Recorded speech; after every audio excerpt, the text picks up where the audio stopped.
everyone. As promised, I'm going to try to make some of the recipes that we had planned for the remaining of the semester. Today is one of my absolute favorite recipes, the black bean burger.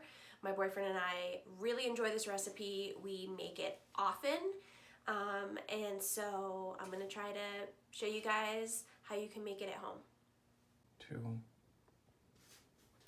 So I have the copy of my recipe over here. There will be a link to a copy of the recipe down below the video. And then over here I have all of my ingredients that we're going to use. So for the black bean burger, the first step is that you're going to want to rinse your black beans. The black beans that I'm using are low sodium black beans from Hannaford. I know that those have kind of become hard to find, so you can always use just regular dried black beans. To make these, you just have them sit in a pot of water overnight, and they'll soften right up.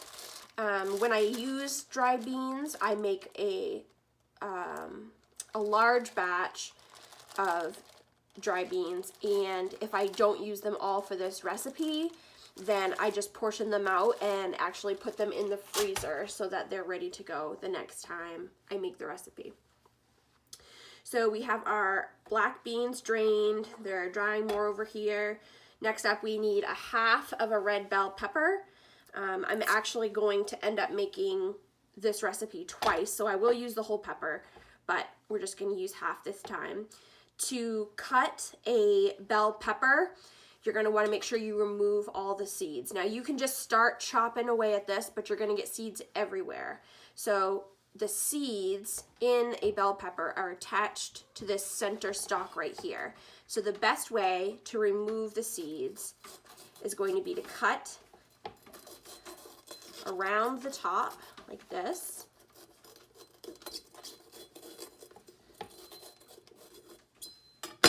And then you should be able to just tug and get most of the seeds. So we're going to use half of it. This pepper has, I guess, little baby peppers growing inside of it, but you can see maybe there's only maybe 4 seeds in there. So in addition to removing the seeds, you want to remove these little white portions right here. Just cut those out. And I'm going to, as I make this recipe, do a couple little shortcuts for you that I will let you know as I'm going. So get all that white part out.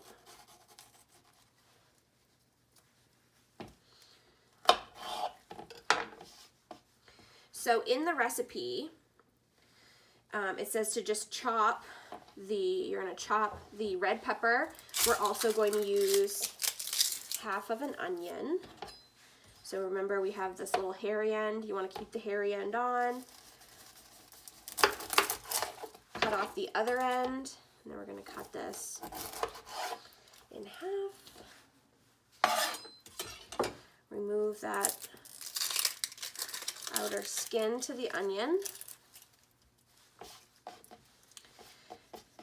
And then we're going to cut it like a sun, which you should remember. So you're going to cut in at an angle, like the rays of a sun, where this is the center of the sun. And you're cutting in each of these. Now it doesn't have to be perfect, because if you look ahead in the recipe, we are going to be putting these in the food processor. So just a nice rough chop on the onions and the peppers. Get my food processor right here.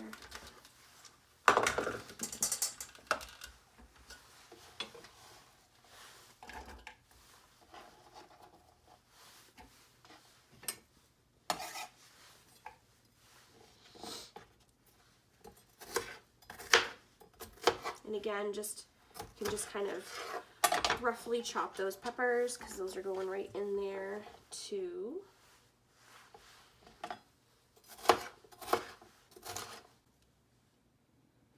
Okay, so we have our onion and our red pepper in the food processor. Now we're gonna add our garlic.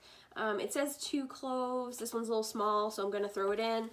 But you can add as much garlic as you want to this. I also really like garlic. So I'm just smashing the garlic with the side of my knife. That makes it a lot easier to peel. Sometimes that peel can get really sticky and it's hard to get off. And we're gonna be basically chopping it into a million pieces anyway, so it doesn't matter that it's all smashed up. So cut off those little ends and just give it a good rough chop.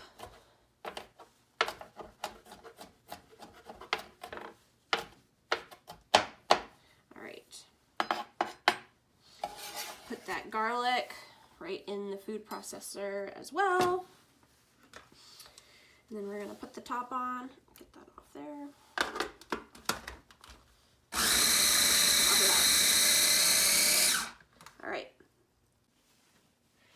All right, so we got the onion, red pepper, and garlic chopped up. I'm gonna add our beans. They should be nice and drained.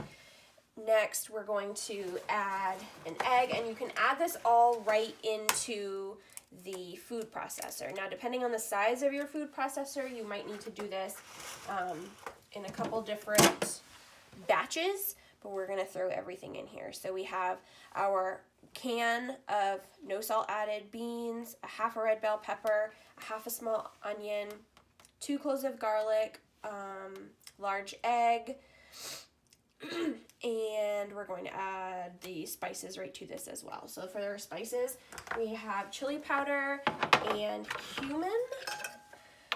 We're going to add in a teaspoon of cumin, and I'm just gonna scoop it out.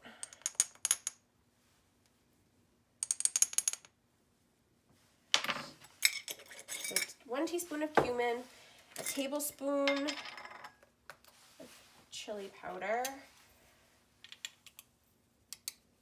And it's gonna seem like a lot, but trust me, it's not gonna be too spicy. All right. Now we're gonna put the top on again and chop it right up.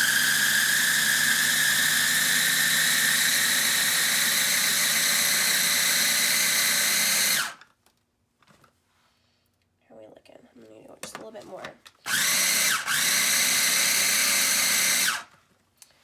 All right, so I'm a big texture person, so when I'm making these, I like the texture to be nice and smooth, so you can see how everything is pretty well blended.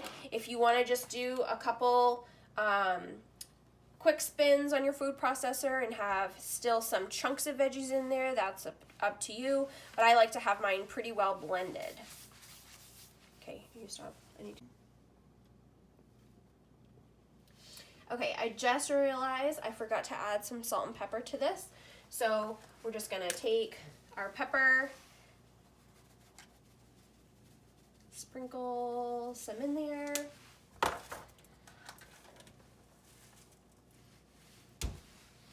And a little bit of salt. You can just kind of eyeball the salt and pepper.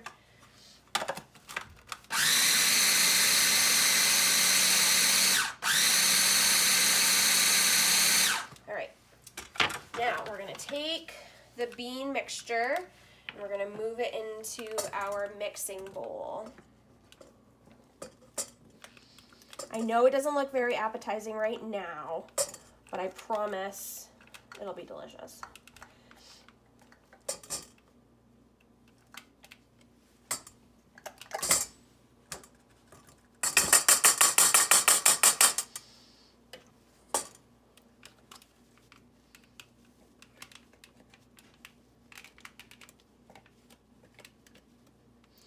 I'm gonna put this back in there because I'm gonna be making a second batch when I'm done with this one.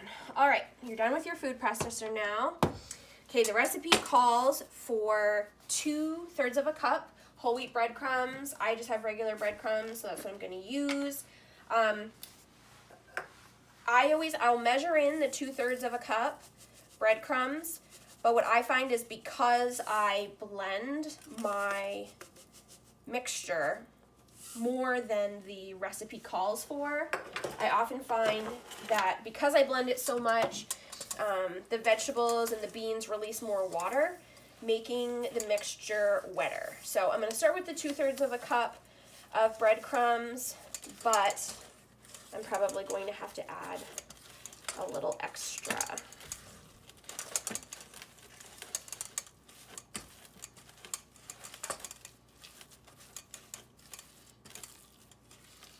Okay, so you can kind of see how it's coming together there. It is looking a little bit wet for me, so I'm going to add in a little bit more breadcrumbs. If you find yourself needing to add more breadcrumbs, just add a little bit at a time and then stir in between to make sure it doesn't get too dry. So the idea here is the more water that is present in this mixture, the harder it will be for the burgers to stay together when you put them in the pan. So you want the breadcrumbs to soak up that extra water and help you to mold the patties together. All right, I think this is probably going to be good.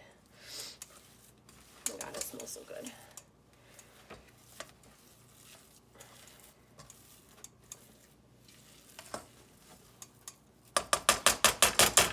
Okay, can stop.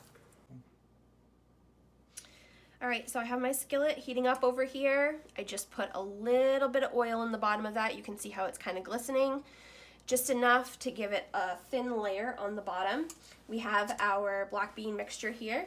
I'm going to take some of that, and you want to roll it into a ball. I would say a little bit bigger than a golf ball. Maybe a little bit bigger than that. If you make it too big, the patty will fall apart. So I would say good size to fit in the palm of your hand. Once you get a ball, you're going to use your palm and just smush it right down like that. And you're going to put it in your pan.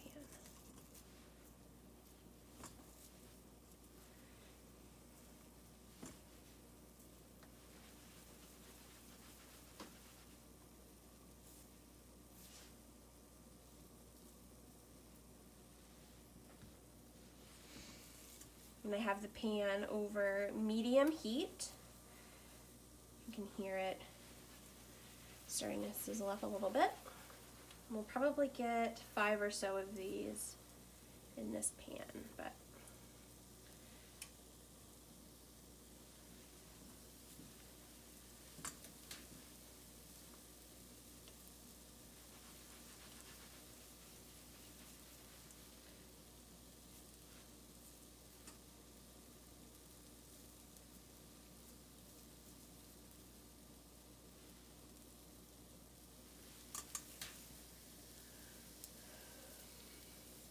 you want to try to make all of your patties about the same size so that they all take about the same amount of time to cook.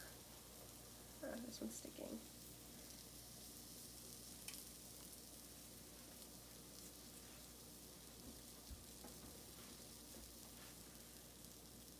If you find that the batter is sticking to your hands too much, that's a good indicator that you might need to add more breadcrumbs to your mixture to soak up some of that extra water.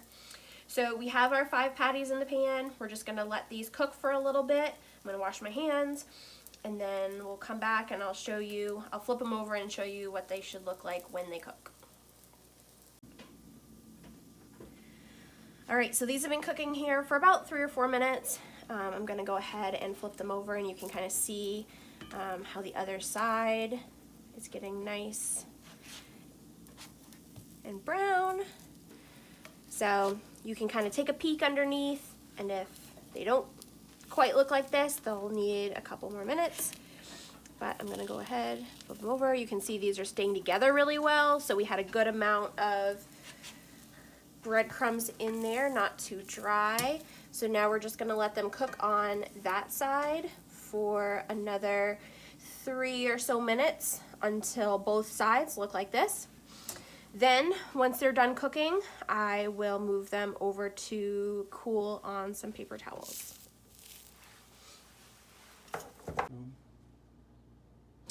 All right, so with that batch, I was able to make 9 little bean burgers here.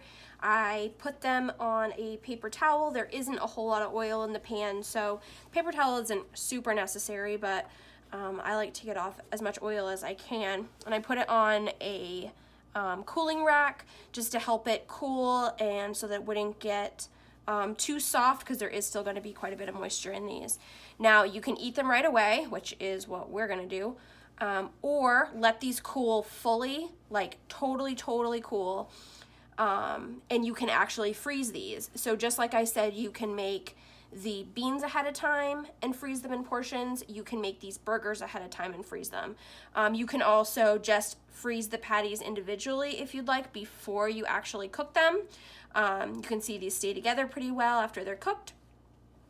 So you can eat these any way you want. We just use a Chipotle mayonnaise. This is the kind that we usually buy. There's tons of different brands of Chipotle mayonnaise on the market. This is just the one that we happen to get. If you don't want to go get special Chipotle mayonnaise for this recipe, you can always get a can of Chipotle peppers in adobo sauce and mix a little bit of that sauce and those peppers with your regular mayonnaise at home. I will say, if you go this route, this sauce and these peppers are pretty spicy. So you want to start with just a little bit, mix it up, see if you like the taste of it. Add a little bit, mix it up, see if you like the taste of it. The recipe for the black bean burgers actually also includes a recipe to make your own Chipotle mayonnaise with these peppers. So if you're looking for an actual recipe, there is one with your bean burgers. You can have these like a regular burger. You can add lettuce, tomato, avocado, you know, whatever you feel like. You can even chop it up and maybe put it over a salad. For us, we just like to have it in a plate like this. You can just cut it easily with a fork and dunk it into the mayonnaise. And that's it. I hope you guys enjoy.